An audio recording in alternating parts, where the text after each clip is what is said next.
When I mention the word success, what comes to mind for you? Is it owning a fancy car, having a lovely family, or simply enjoying a career you're passionate about? Let me tell you about two men, Dan and Michael, and I'd like to hear your thoughts on who you believe led a more successful life. This is Dan, and Dad had a tough time when he was young.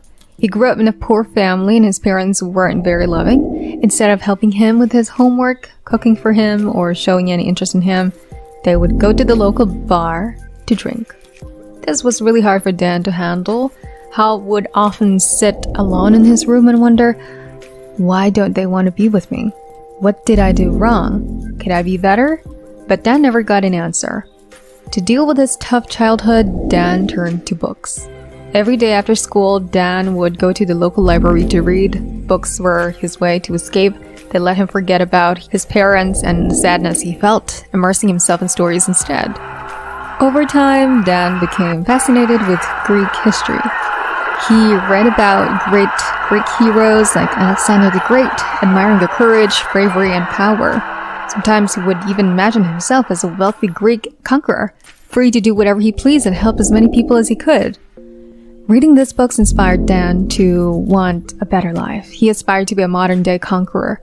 In high school, Dan worked extremely hard with one goal in mind, to earn a full-ride scholarship to a local college. Through his perseverance, he achieved his goal and decided to study law. After college, Dan became a fierce lawyer. His work ethic was unmatched, and his intensity was both admired and feared by his competitors. Dan was on the path to becoming unstoppable. In the following years, Dan became one of the highest-paid lawyers in the state. However, this success came at a price. He didn't have time to socialize, pursue hobbies, or take vacations. He also didn't have time to find a loving partner. His work consumed him completely, but he believed this was the sacrifice required to achieve great success in the modern world. Truth to be told, Dan didn't really enjoy practicing law. It wasn't something he woke up excited to do each day. He spent countless hours researching cases, but he never stopped to ask himself what he truly enjoyed doing.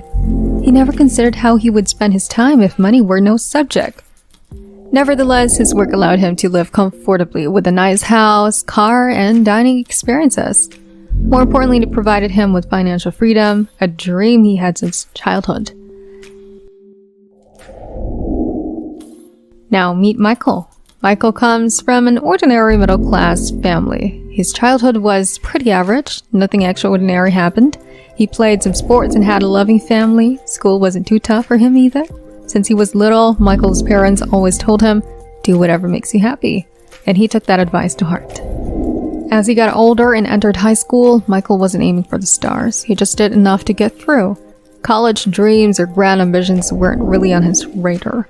He spent most of his time doing what he loved, like playing the guitar or hanging out with friends. However, he did find joy in helping others and started volunteering at a local homeless shelter. Although Michael applied to a few colleges, he wasn't sure what he wanted to study.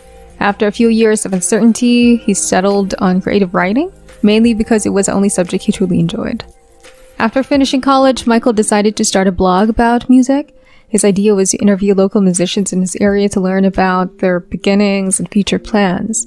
He did this because he loved music and wanted to help others succeed.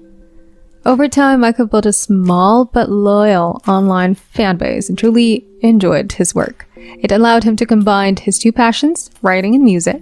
However, the job didn't pay well. He lived in a basic apartment, saving only a little money each month. But he had plenty of time. He made friends, created great memories, and even found a great girlfriend. Michael didn't take life too seriously. Now you might be thinking about who was more successful in this story. But let me share my opinion first. Success means different things to different people.